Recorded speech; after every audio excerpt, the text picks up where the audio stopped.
Good morning, YouTube. Jay Urish checking in again. All right, so it's a Sunday morning. I'm going to make this into my Sunday vlog. So, started working yesterday on the Excursion. Currently, it's not in service. You can see here that I'm kind of don't have a wheel. So, basically, what's going on is it wouldn't pass inspection because the e-brakes didn't work. Well, the reason why the e-brake didn't work, at least on the driver's side so far, is that the rear inner seal on the spindle, which is this guy right here, was leaking. And so I've already driven in a new seal on that. I've been keeping O'Reilly in business big time. On top of that, the pads were completely destroyed. Let's see if I got, where's this piece of crap?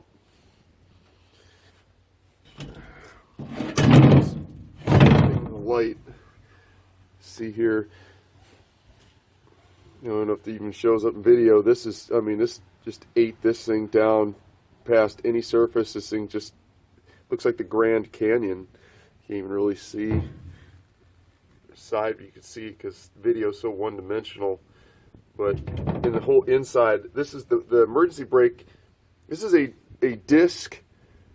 It is a rotor, because you got this here that the pad squeeze on, and on the inside you have like a traditional drum brake with two brake shoes, which you just saw a second ago. This whole thing is totally impregnated with grease and oil and crap because the seal was leaking. So today's project, because it's going to be raining tonight, I've got to get all this thing put back together. Well, yesterday I was putting it back together, and this backing plate, because this truck is from frickin' Rust Belt Center hell, one of the pins that holds the brake shoes just ripped right through the metal. The whole thing is just rusted out. So now this morning I gotta get the impact out. Hopefully I can break these, clean up these nuts, and get the impact, and it'll break this thing, and I can get it off and replace the backer plate and put all the shoes and everything back on, and call it a complete left side brake job. Pads, shoes, hardware. The caliper will stay the same. The hose still looks like it's pliable and serviceable, but what a fucking nightmare. I watched a couple of YouTube videos on how to take this thing apart. I ended up using my wrecking bar over here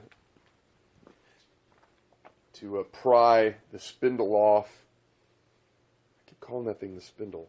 I guess that's what. Anyway, pry that off and totally destroyed the old seal in the process. Which, who gives a damn? Because it was bad anyway. That's why I'm at this point having to pull this thing off, because I have no e-brakes inside. And actually, with the old shoes, which I think I've already thrown in the trash, one of them was literally down to the metal. There was no, they're down in there somewhere. It was down to the metal and just trashed the whole rotor because somebody didn't pay attention to it, didn't check it. Every time they rotated, when your tires are off for rotation, that's a time to take a peek at your calipers and see where your friction material's at. If you need to do a friction reline, need to do it. Anyway, I get done with this one. Then we get to move over to the passenger side, and hopefully it does not appear to be leaking. That is the good news. However, I have no e-brakes on that side, so I'm going to still pull the caliper off and everything apart, and do an evaluation on the friction material. And it probably, I got the pads, so I might as well do a complete friction reline on it while I got the wheel off anyway. Another thing I had to do was replace my tail lamp lights, because the ones from Ford, let me see, where did I put that crap? It should be here somewhere. This is the license plate light, genuine, original, where's it? There it is. Original Ford part. It emits light 360 degrees. And as part of the vehicle inspection code in the state of Texas, you can't have white light shining rearward as you travel. So these ones I got off Amazon, they're LED, but you see the back is completely opaque. so they only shine light toward the frame, or toward the license plate. Now the other things they hit me up on, these assholes, well, at least the inspection station that I went to just got busted, and they're trying to tell me that my tinting on the front driver's window is too dark.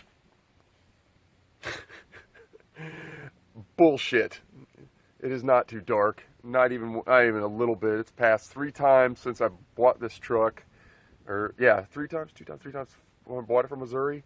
As you can clearly see, I'm looking through the driver's side door window, and you're looking at a house a block away. Yeah, that's the end of the street, where Overland hits Meadow. These windows aren't too dark. That's a load of crap. Not even an inspection station tried to help to, oh, it's too dark now. No, not even a little bit. Anyway, that is my project for today, so I'm going to go ahead and crank up some music and get this damn thing done, because it's going to hopefully take me till lunch. I'll check in later. Bye. Just a little quick update here. I have to get the old backer plate off. You can just see what it is, an utter, just rusted freaking, that's a disaster. Here was that brake shoe. Look at that. I mean, it just gone. Gone is the word. Gone, gone, gone. So anyway, got my rear caliper hung just a piece of wire here, so it's safe. Unloaded the hoses loose. Let's support that. I got the backer plate on, all that stuff torqued down to 160 foot-pounds or so, because I don't have a torque wrench, so I just lean into it. 160 pounds of my body weight, it's all I got. Well, actually I weigh 180, but whatever. Got the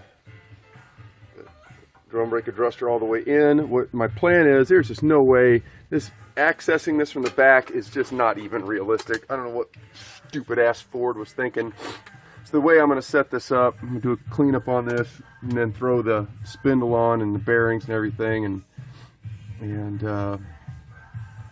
probably squirt some some 90 weight in there or something, or diff. So I got some royal purple I can squirt in there just to pre-lube everything. And I did lose a bit, probably a cup or so of stuff, but next big project I'm looking for excuse me, looking for a new drive shaft. Mine is just a big rusted, corroded piece of crap, and I don't think it's balanced anymore. It's just disgusting. I need a new drive shaft, and I got a new seal for the differential as well. Solve that little leak problem, because I'm having an unbalanced drive shaft will lead to a seal failure, so I'm not going to replace the seal without doing a drive shaft too. Anyway, so I'm going to put the spindle on there, get all the bearing in, put the nut in, get it torqued down, locked down, whatever, and lube it up. And then at that point, I should be able to reach, I think I can reach this from the bottom. Actually, you know what? Hell no, I can't. I don't know how the hell these guys how you even supposed to get that plug out of the back. I mean, it's accessible through a little tiny slot. I mean, what the hell? I mean, if you got the plug out, the pair of needle nose pliers, and then trying to get a screwdriver in there or something to work the wheel. It looks like you'd be pushing the wheel up. That's how it would, I think that's how it rotates. No, wheel goes down. You can see it starting to spread the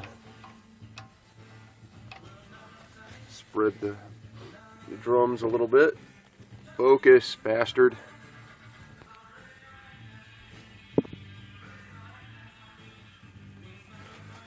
Alright, well, now this is the major button up now, is to get spindle back on, and then I guess I get the spindle back on, and then the drum, I just put the drum on, and I can go ahead and just get it to where it's just barely touching, and then I'll put the caliper and do the actual friction reline and get this thing done. More later.